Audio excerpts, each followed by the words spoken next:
손목 질환의 가장 큰 원인은 바로 반복적인 손목 사용입니다. 이렇게 같은 동작을 반복을 하면 힘줄과 인대가 두꺼워지면서 주변 조직이나 신경을 압박하게 되는데요. 가볍게 시작된 통증이 만성염증이나 신경놀림으로 발전하기 쉬워집니다. 초기에 병원을 찾으면 물리치료, 주사치료, 간단한 보조기 착용만으로도 해결될 수 있는 경우가 많은데 많은 분들이 바쁘다는 이유로 통증을 참고 지낸다는 겁니다. 만약 여러분도 생업 때문에 아파도 치료를 못 받고 있는 상황이었다면 제가 여러분의 문제를 하루 만에 해결해 드릴 수 있으니 저를 믿고 병원에 내원해 주시기 바랍니다. 안녕하세요. 두팔로 정형외과 하원장입니다. 혹시 요식업, 편의점, 카페, 미용실, 판매직 등에 종사하시는데 일이 너무 바쁘다 보니 손목이 찌릿찌릿하거나 욱신거려도 그냥 참고 일하고 계시지는 않으신가요? 실제로 저희 병원에 내원하시는 분들 중에서는 상당수가 일이 바빠서 병원에 갈 시간조차 없다라고 말씀을 많이 하세요. 그리고 최근 조사에 따르면 손목 통증으로 병원을 찾는 환자 중에서도 자영업 종사자 비율이 점점 늘고 있다고 합니다. 저희 병원에도 카페를 운영하시는 30대 사장님이 에스프레소 머신 레버를 계속 당기다 보니 손목이 너무 아프다며 오시기도 하고, 또한 편의점 사장님이 박스 무거운 걸 옮길 때마다 손목이 욱신욱신하다면서 내원하시기도 합니다. 이렇게 반복적인 손목 사용이 누적이 되다 보면 결절종부터 득그레뱅 증후군, 건초염, 그리고 손목 터널 증후군까지 다양한 질환으로 번질 수 있으니 손목이 조금이라도 아프신 분들은 오늘 영상 끝까지 집중해서 시청해주세요. 우선 자영업자분들이 흔히 겪는 대표적인 손목 질환 4가지에 대해서 하나씩 설명을 드리자면, 첫 번째는 결절종입니다. 결절종은 손목이나 손등 또는 손바닥 쪽에 혹처럼 말랑말랑하거나 단단하게 튀어나온 게 느껴지는 질환인데요. 반복적인 손목 동작으로 힘줄이나 관절막에서 액체가 밖으로 새어나와 육안으로 혹이 보이거나 만져질 수 있다는 점이 가장 큰 특징이고, 특별히 통증이 없을 수도 있지만 크기가 커지는 경우 주변 신경이나 조직을 압박해 욱신거리거나 시큰한 통증이 생길 수가 있습니다. 다른 손목 질환들은 외부에 혹이 두드러지게 나타나진 않기 때문에 혹이 뚜렷하면 결절종일 가능성이 높고요. 무거운 물건을 들고 옮기는 요식업 종사자, 편의점 사장님 등 반복적인 손목 사용이 많은 분들이 많이 생깁니다. 두 번째는 득그레뱅 증후군입니다. 엄지손가락 힘줄 부위에 염증이 생기는 질환으로 엄지를 쥐거나 들어 올릴 때 손목 바깥쪽이 찌릿찌릿하는 증상이 많이 생기는데요. 붓기와 열감이 같이 나타날 수도 있습니다. 다른 손목 질환과는 달리 득그레뱅 증후군은 엄지 힘줄 부위를 중심으로 증상이 일어나는 것이 특징인데요. 손목 터널 증후군처럼 손가락의 저림보다는 이 엄지손가락을 움직일 시 통증이 느껴지는 게 주 증상입니다. 카페나 미용실에서 일하시는 분들이 특히 많이 겪는데요. 찻잔이나 가위를 반복적으로 사용하시다 보면 엄지 힘줄에 피로가 쌓여서 염증이 쉽게 생기게 됩니다. 그래서 엄지 쪽 손목이 아프고 붓는 느낌이 있다면 득그레뱅 증후군을 의심해 보셔야 합니다. 세 번째는 건초염입니다. 힘줄을 감싸고 있는 건초에 염증이 생겨서 손목을 굽히거나 돌릴 때 통증과 뻣뻣함이 느껴지는 질환으로, 염증이 생긴 힘줄에 따라서 통증 위치가 달라지지만 대체로 손목이나 손등 근처에 많이 생기는데요. 눌러서 아픈 곳이 있으면 그 부위에 염증이 생겼다고 보시면 됩니다. 특히 편의점이나 마트에서 이 물건을 진열을 할 때 손목을 자꾸 들거나 요식업에서 설거지 또 조리를 하시면서 반복 동작이 많은 경우 건초염이 생길 확률이 높은데요. 통증을 방치하면 건초가 두꺼워지면서 증상이 더 심해지고 움직일 때마다 욱신거려서 업무에 지장을 줄 수가 있습니다. 마지막으로 손목 터널 증후군을 빼놓을 수가 없죠. 손목 안쪽에 작은 터널을 지나는 정중신경이 압박이 되어 주로 엄지, 검지, 중지가 저리고 감각이 둔해지는 게 특징입니다. 밤에 통증이 너무 심해서 잠이 잘 오지 않는다거나 또는 물건을 자주 놓치는 경우에 손목 터널 증후군일 가능성이 높습니다. 자영업자분들 중에서는 손목을 구부리는 동작이 많은 분들이 반복적인 손목의 굴곡 동작으로 인해서 손목의 인대를 두껍게 만들고 신경이 눌리게 되는 거죠. 손목 터널 증후군에 대한 영상은 제가 별도로 만들어 놓은 게 있으니 우측 상단에 이 영상을 클릭해 주시면 됩니다. 이렇게 자영업을 하시는 분들이 겪는 손목 질환의 가장 큰 원인은 바로 반복적인 손목 사용입니다. 예를 들어 카페에서는 하루 종일 샷잔을 들어 올리고 설거지를 반복하죠. 또 미용실에서는 가위를 끝없이 사용하고 편의점에서는 물건을 진열하거나 개선 업무를 계속합니다. 이렇게 같은 동작을 반복을 하면 힘줄과 인대가 두꺼워지면서 주변 조직이나 신경을 압박하게 되는데요. 가볍게 시작된 통증이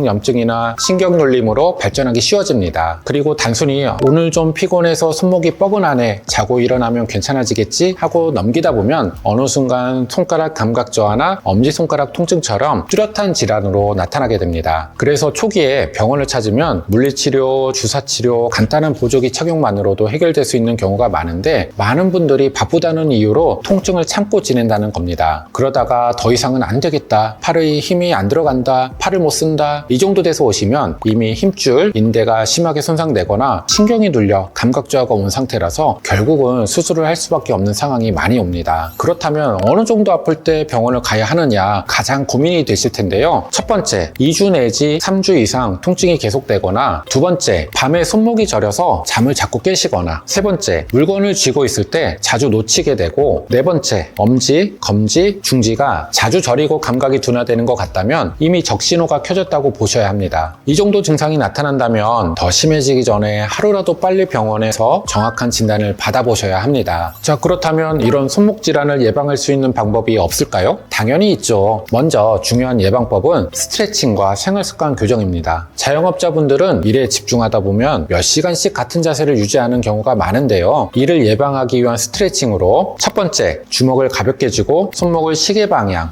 반시계 방향으로 5에서 10회씩 돌려주세요. 두 번째, 한 손으로 반대쪽 손가락을 잡아당겨 손목을 부드럽게 늘려주고 반대 방향도 해줍니다. 세 번째, 반대 손으로 엄지를 천천히 벌려주거나 가볍게 눌러줘서 엄지 힘줄을 풀어주세요. 한 시간에 한 번씩이라도 이 동작을 해주면 혈액순환이 원활해지고 힘줄과 인대가 덜 뭉치게 됩니다. 다음 대처법은 보조기와 장비 활용입니다. 만약 손목 통증이 시작이 됐다면 간단한 손목 보호대를 착용해서 손목이 과도하게 꺾이지 않도록 고정해 주시는 것이 좋고요. 미용실의 경우에는 과도한 손목 굴곡을 줄일 수 있는 가위 손잡이를 선택하시거나, 카페에서는 쿠션감이 있는 장갑을 사용해서 진동과 압력을 덜어줄 수도 있습니다. 또한 작업대 높이나 의자, 발판 등을 잘 조절해서 허리와 팔의 각도를 안정적으로 만드는 것이 중요하고, 무거운 물건을 들 때 가능한 양손에 균등하게 분산을 시키거나 수레와 카트를 활용하는 것도 손목 부담을 최소화할 수 있는 방법입니다.